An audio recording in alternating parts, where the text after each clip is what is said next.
नमस्कार दोस्तों, मैं हूं दीपक और स्वागत है आप सभी का हमारे आज के इस वीडियो में। तो आइए दोस्तों शुरू करते हैं। खेसारी लाल यादव का दोस्तों लगातार रोज गाना आता है, फिर भी चमचों को कोई असर नहीं पड़ता है। लेकिन जैसे ही पवन सिंह का एक गाना आ जाता है, उनकी साल भर की कमाई एक ही दिन में हो जाती है। क्योंकि दोस्तों सारा काम कुछ छोड़कर खेसारी का प्रमोशन भी छोड़कर चमचे लगे हुए हैं पवन सिंह के गाने में कमी निकालने की। इसीलिए दोस्तों इनके पप्पा का एक पुराने ट्रैक पे गाना भक्ति आया है, जो कि बुरी तरीके से पिट गया है। उसके व्यूज को देखकर इन लोगों को शर्म नहीं आती, शर्म से डूब मर जाना चाहिए। लेकिन दोस्तों क्यों इन लोगों को शर्म आएगी? ये लोग तो पूरी तरीके से बेशरम है, क्योंकि इनके पप्पा व्यूज के लिए तो अपना पैंट भी खोल सकते हैं। जब दोस्तों इनकी पैंट गीली होने लगी तो ये कंपैरिजन करने लगे अपने पप्पा के पुराने गाने से। पप्पा के पुराने गाने पानी पानी और पवन सिंह के पुराने गाने बारिश बन जाना। जबकि इनको ये कंपैरिजन करने में थोड़ी सी भी शर्म नहीं आई। ये कंपैरिजन कर रहे हैं लाइक का। दोस्तों आप लोगों को भी पता है और मैं आप लोगों को बता दूं कि पवन सिंह के वीडियो गाने बारिश बन जाना के वीडियो गाने की शूटिंग नहीं हुई थी।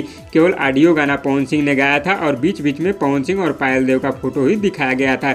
जबकि ये वीडियो गाना दोस्तों पुराने वीडियो गाने पर ही रिलीज किया गया और खेसारी लाल यादव, बादशाह और अक्षरा के इस गाने की प्रॉपर वीडियो शूटिंग की गई थी। अब आप ही लोग दोस्तों सोचिए कि अगर पवन सिंह के भी बारिश बन जाना वीडियो गाने की शूटिंग पवन सिंह के साथ की गई होती तो यह गाना कितना धमाल मचाता है। फिर भी दोस्तों पावर स्टार पवन सिंह के गाने को मात्र 5 दिन में 1 मिलियन लाइक मिले थे, 23 मिलियन व्यूज पर। और आप लोगों को एक और बात बता दूं कि इस वीडियो गाने पर कोई भी ऐड नहीं लगा था। लेकिन दोस्तों खेसारी लाल यादव के पानी पानी वीडियो गाने पर लगातार ऐड चलाया गया। लेकिन दोस्तों इन फालतू कुत्तों को समझाने से कोई फायदा नहीं है, क्योंकि ये अपना दिमाग अपने घुटने में लेकर चलते हैं। जरा दोस्तों आप ही लोग सोचिए कि जब इनके पप्पा व्यूज के लिए अपनी पैंट तक खोल देते हैं तो इनके चमचे क्या क्या करते होंगे व्यूज के। दोस्तों आप लोगों को एक नई बात बताऊं, खेसारी लाल यादव और अक्षरा सिंह का सारेगामा भोजपुरी यूट्यूब चैनल पर 7 महीने पहले एक ड्रीम एंट्री नाम का गाना यूट्यूब पर रिलीज किया गया है, जिस गाने का अधिकार दोस्तों पावर स्टार पवन सिंह ने मात्र 1 दिन में ही तोड़ दिया। लेकिन इसको दोस्तों चमचे नहीं दिखाएंगे, क्योंकि ये ऐसा दिखाएंगे तो उनकी दाल रोटी कैसे चलेगी। और एक बात और दोस्तों, सारेगामा हम भोजपुरी यूट्यूब चैनल पर सबसे ज्यादा गाना रिलीज होता है खेसारी लाल यादव का,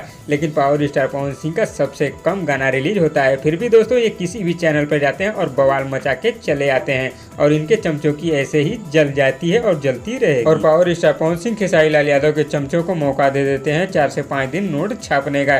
क्योंकि दोस्तों आप लोग खेसारी लाल यादव के चमचों के किसी भी यूट्यूब चैनल पर जाकर देख लीजिए, ज्यादातर पवन सिंह का ही वीडियो बनाकर ये लोग पैसे कमाए हैं और हमेशा पवन सिंह का नाम लेकर ही पैसे कमाते रहे। और उन चमचों के चैनल पर दोस्तों आप लोगों को खेसारी लाल यादव के भक्ति गाने का वीडियो दिखाई भी नहीं देगा। इसीलिए तो बुरी तरीके से इनका गाना पीट गया। अरे चमचों, पवन सिंह को छोड़ो, अपने पप्पा को संभालो, नहीं तो विलुप्त हो जाएंगे और तुम्हारा दाल रोटी सब बंद हो जाएगा और तुम्हें मजबूरन पवन सिंह का ही न्यूज बनाना पड़ जाएगा। तो दोस्तों इस वीडियो में बस इतना है। और दोस्तों आप लोगों को ये वीडियो कैसी लगी नीचे कमेंट बॉक्स में हमें जरूर बताइएगा। और वीडियो पसंद आए तो लाइक करिए और इसी तरह की चटपटी खबरों की डेली अपडेट के लिए हमारे यूट्यूब चैनल को भी सब्सक्राइब कर लीजिए। धन्यवाद दोस्तों।